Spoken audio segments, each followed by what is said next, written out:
Hello students, in this video we'll understand the connection between the characteristic polynomial and symmetric polynomials. Let's let A be an n by n matrix with eigenvalues lambda 1, lambda 2, up to lambda n. If PA of t is determinant of t identity minus a, the characteristic polynomial of a,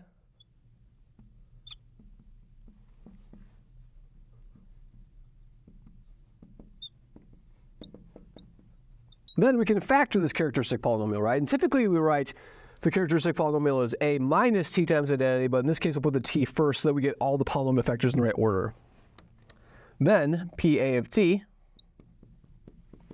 is equal to t minus lambda 1, t minus lambda 2. I'm factoring the polynomial in terms of its roots, like that, okay? Now, of course, these numbers could be complex numbers, and that doesn't matter, right? And so what this allows me to do is this allows me to introduce some new functions over here. So for any complex numbers, lambda 1 through lambda n, we define the kth symmetric polynomial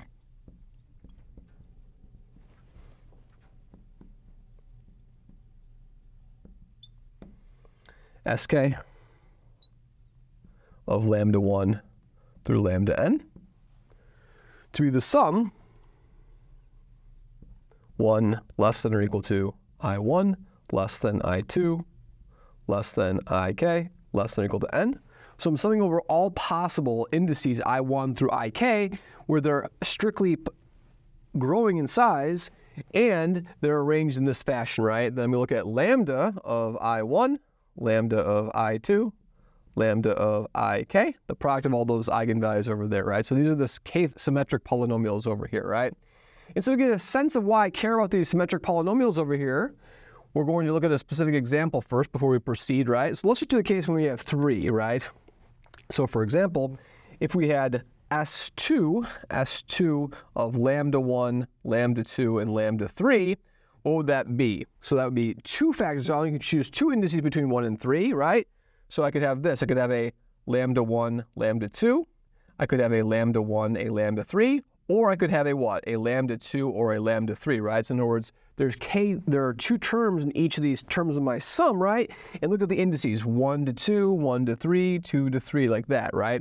If I looked at S3, lambda 1, lambda 2, lambda 3, this would be lambda 1, lambda 2, and lambda 3. If I give you 3 indices, the only way you can order them in increasing order is just 1, 2, and 3, right?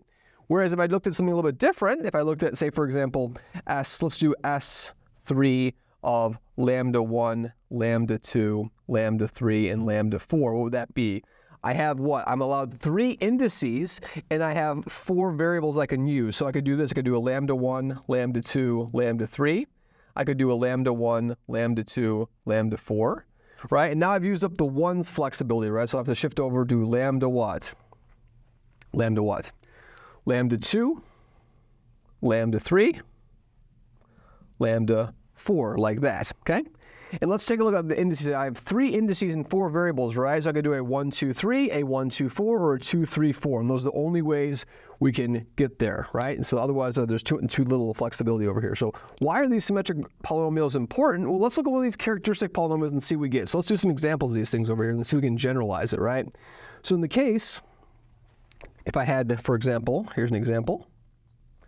If we had t minus lambda 1, t minus lambda 2, t minus lambda 3, right? Well, what are we going to have? We're going to have a t cubed, and then we're going to have a minus lambda 1 plus lambda 2 plus lambda 3, and then that's going to be a t squared, because I can say choose this lambda 1 then a t, right? Or choose that lambda 2 and a t. And then I have a plus what? Then I have a plus lambda 1, lambda 2, so I choose a lambda 1 and a lambda 2 and a t. Or I could choose a lambda 2 and a lambda 3, right? Or a lambda 1 and a lambda 3. Lambda 1, lambda 3, lambda 2, lambda 3, t. And then finally, I have a minus lambda 1, lambda 2, lambda 3. So it looks like if I factor my characteristic polynomial, in the case of 3 dimensions, what am I going to have? I'm going to have exactly just t cubed minus what? Well, this, of course, would be an S what? An S1 over here, because I only choose one term of just what? Of lambda 1, lambda 2, lambda 3, t squared, plus S2, I choose two of them, lambda 1, lambda 2, lambda 3 of t squared, of just t rather, excuse me, just a plain old t. And then minus what? Then minus S3 of lambda 1, lambda 2, and then lambda 3, right? And so actually what we see is by the same reasoning over here, in general, what can we say? For a general PA of t, we can say the following. For general PA of t is going to be t to the n, and then minus what? Then minus S1 of lambda 1 up through lambda n of t to the n minus 1, then plus S2 of lambda 1 through lambda n t to the n minus 2, then minus S3 of lambda 1, lambda 2, lambda to the lambda n t to the n minus 3, all the way down, plus minus, plus minus, plus minus, right?